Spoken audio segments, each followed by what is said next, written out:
What is going on, everybody? Welcome back to another video. Today we are talking about my custom Keychron K2. But let's get into the intro real quick.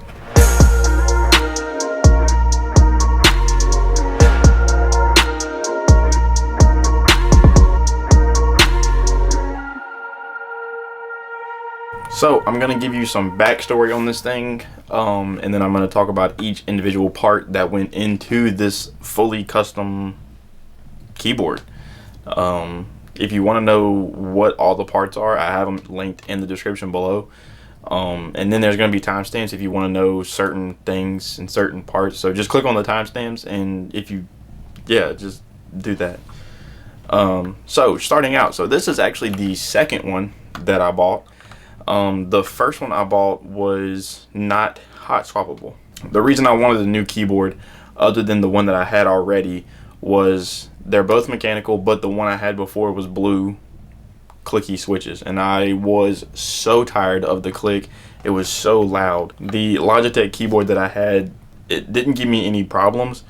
It was just I wanted something better, and I wanted to be in the custom keyboard community and just have a little bit better of a form factor and have it look better, look cleaner, stuff like that. But with this, I had my own switches and keycaps ready for the custom keyboard because I thought the Logitech keyboard I had would let me do that, but it wouldn't let me. So I had to then be in the search for a custom keyboard, or really just a board for me to put my switches and my keycaps on. With that, I then started searching. There's buku knockoff ones and like cheap just boards and like bare bone kits and stuff like that. There's some glorious ones that are more expensive. This is Keychron. They're pretty in the middle, more towards the higher side. But really, for the price that I paid for this, I think it was like $96. With switches and keycaps, it was a steal. And this is actually a 75% keyboard. So the only difference between this and a 10 keyless keyboard is, instead of all of these things right here being all right here away from the board itself, they're just pushed together. So it's the same amount of switches and keys, it's just pushed together and made it look smaller and more form. And then there's not a gap in between the F1 keys and stuff like that. So I didn't lose any keys. It just made everything more compact and look a little bit better and cleaner and nicer and everything like that. Another reason, the main reason I went with Keychron, I had to get the K2 because of it being 75%, but the reason I went with Keychron's keyboard was because it is wired, wireless, and it supports Mac and Windows. If you know anything about the channel, I do a lot of stuff on Mac to do with work and productivity and stuff like that, but everything I do as far as gaming is on Windows. So being able to switch between the two and switch between the fact that it's wireless and wired is super helpful. So that way I don't have to worry about switching my keyboard cable back and forth and plugging it in different places. All I gotta do is just like hold two buttons. I think it's like function in one for a second and turns Bluetooth mode on. So there's some switches right here, and this is where you plug it in. So this is where you plug it in. This is where you switch Mac or Windows, and this is where you switch in if you want to use Bluetooth or using wired mode. So it's nice to have those things, and I knew I was going to be switching between them a lot, so I wanted to get a keyboard that looked good, had all the keys I needed, was wireless or wired, and was able to switch between Mac and Windows. And for being $100 to come with the board, switches, and keycaps, I couldn't pass it up, and I'm very happy with the design and the layout and the look of this keyboard. So I am very sure you are going to be asking what this thing sounds like. I will give you a sound test and a sound bite of the keyboard I had before, and then the keyboard I have now with its new switches, not the ones that it came with. So this is the Logitech keyboard, and I'm about 2 feet away from the mic itself, and this is how loud it is.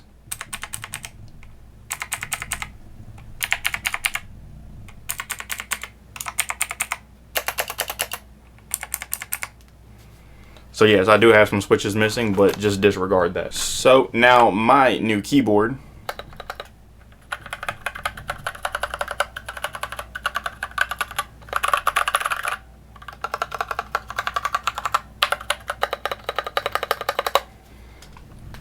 Same distance away, sounds way cleaner.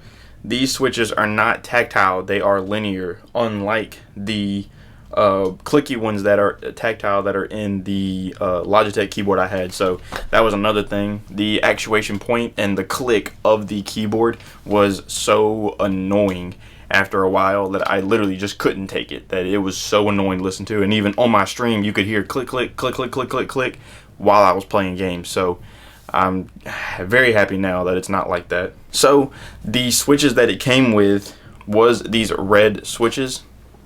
They are 2-pin switches. They're still very quiet. They're very, very good. And then this is the ones that I put in there. These are they are 5-pin. So if you are gonna purchase these, make sure that you see if your board is 5-pin enabled. These are actually louder than the red switches that it comes with, but I like the feel of these a whole lot more. It is way cleaner. These feel lubed, and they are lube switches. These feel a whole lot better. These are actually trash panda switches. So these they came in a pack of 90, I think, and they were like $40-50, so they weren't too expensive to be lube switches. I love these, and they already feel amazing. So I'm very happy with the purchase. So then the actual keycaps that I have on my keyboard, the black ones are actually the ones that it came with, and the white ones are these by Cooler Master. It is a PBT backlit keycap set.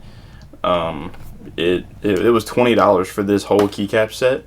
The letter is the only thing that is visible through, and then Keychron actually gave me these as well. These are all the extra little pieces. I guess orange is their thing. I don't really know. And then it comes with Windows and Mac keys as well. So that's nice to have in case you want to just switch those up.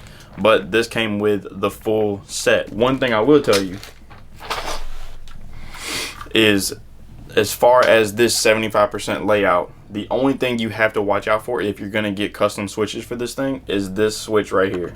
This shift switch is actually super tiny. It's not like any other switch size shift you get unless you get an actual keycap set to fit a 75% keyboard, which I did not do. So that's why all of these keys stayed black to them, and obviously the light, I don't have that either.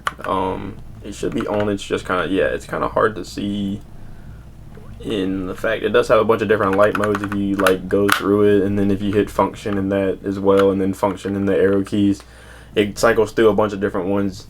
I would love to show you, but I do not have any footage of it, and it's very hard to see because the lights are very faint because of the keycaps that I use and because of the switches. It's easier for the RGB light to shine through instead of the switches that I got ordered from Novel Keys. It's the whole housing is completely solid, so the light doesn't really pass through as easily, so there's not going to be as bright of light. But I don't really need it because it kind of distracts me when I play anyway. It's just kind of an aesthetic just to sit there and have it look pretty. So it didn't really bother me too much knowing that, but that's just one thing to keep note of if you're looking at buying switches. If you really care about the RGB factor, it does matter whether or not the keycap itself is clear or if it is on the top or the bottom, the RGB light. So it does matter, so definitely do your research and looking for it. So you can kind of see what I'm talking about. This is the switch that I got. This is the switch that it came with, and then this is just the empty housing. So this does support 3 and 5-pin connections. So pretty much any switch will fit in here, but I did notice that this switch right here did not come with a 5-pin compatibility, so the switch that was in there wasn't able to be used. So this one is still a red switch, by the way, but all of the rest of them I did switch over to all of the black ones right here, and you can even tell the red ones are still quieter, but it just doesn't feel as good. I don't know. But if you're a beginner like me and you didn't know really too far in depth of what you were gonna have to do as far as building this, really all I did was watch a bunch of YouTube videos. But you're here watching a YouTube video, so I'm gonna help you. So keycap puller, definitely recommend getting a good one. This one is not like a super good one because it's very slippery, and the little things bent super easy. And then keycap puller, not switch puller, keycap puller, keycaps, switches. I had to, it comes just like this, like super tight, like maybe even a little bit wide. I had to make it wider and then let it kind of come back, so that way when I put it down, it would go on the edges more and then go up, and then when I went up, it would leave the keycap, because when they were really tight, I could fit it around it, pull it up, but I would have to dig every single keycap out of here, and it got super annoying. So just widen this a little bit. It's kind of hard to see, but I widened it a little bit. This is normally how it comes, and I made it this wide, so it doesn't look like it's much, but whenever you're taking those keycaps off, having to fit this around something instead of this is night and day, and it's way easier. Just a little tip. So another tip that I noticed as far as a beginner, I did not realize how easy it was to actually mess up some of the pins that's on the back of here. Whether or not it's 2 or 5 pins, it doesn't matter. There's 2 brass pins and then there's 1 in the middle, and then 5 pins is 2 brass pins and 1 in the middle and 2 on the sides. But I actually went through about 3 or 4 of them that the bottom pin broke because of how much force I had to put down. I kind of had it at an angle and then push. You had to make sure that when you're doing this, very flat and push straight down with like even pressure. It feels like it's gonna break, but it's not. It's just the big plastic pin that needs to go into the very fitting hole. So it's a little tough and it's very nerve-wracking at first, but once you do about 10 of them, you kind of get the hang of it.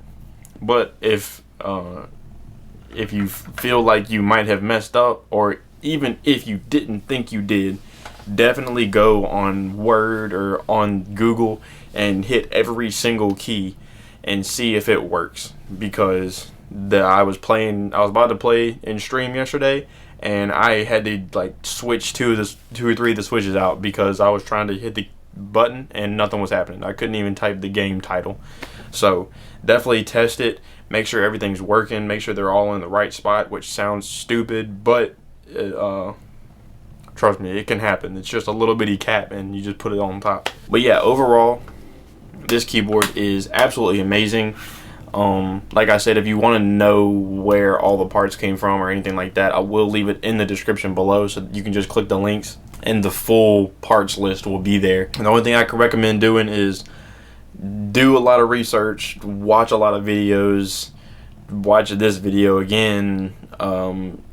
If you are thinking about getting into it, definitely look at the prices of stuff, because some stuff is astronomically expensive right now because of just the shortage of everything that's going on. So some of the stuff might be a little overpriced right now, but there's definitely always a cheaper version, but that doesn't necessarily mean it's a good version or anything like that. It just kind of depends on price point, what you're going to do with it. And for me, 75% keyboard, and the Keychron K2 was really it for me. Honestly, this keyboard, I didn't have to put keycaps or switches in this, and it would have been perfectly ready to use and game with out of the box. It was amazing. The switches are really good. I just liked the ones that I had, and now I have a backup set in case, you know, something happens to one of the switches or something like that. And then now I have another set of keycaps if something were to happen. But this is the stuff that I spent money on, extra money on top of the keyboard. So I'm going to use these until they don't work anymore. But if you want to get this one, or even just want to check it out, the link is in the description. So I would at least look at it and see, or maybe something on their other part of their website that you might think is more your speed. But yeah, that's it's my new custom keyboard. And if you watch the stream, you've already seen me play with it. So, but the only way you can really know is if you are subscribed, you hit the thumbs up, and you hit the bell. That way you're notified whenever I go live and when I upload videos. And that is it for the video.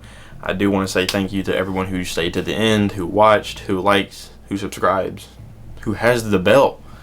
But like I said, this was just talking about the keyboard. I went into detail about it, but I don't know buku about keyboards. I'm just letting you know what I know in that realm. But anyway, that's it for the video. Thank you for watching. I will catch you guys in the next video sometime later this week. Yeah.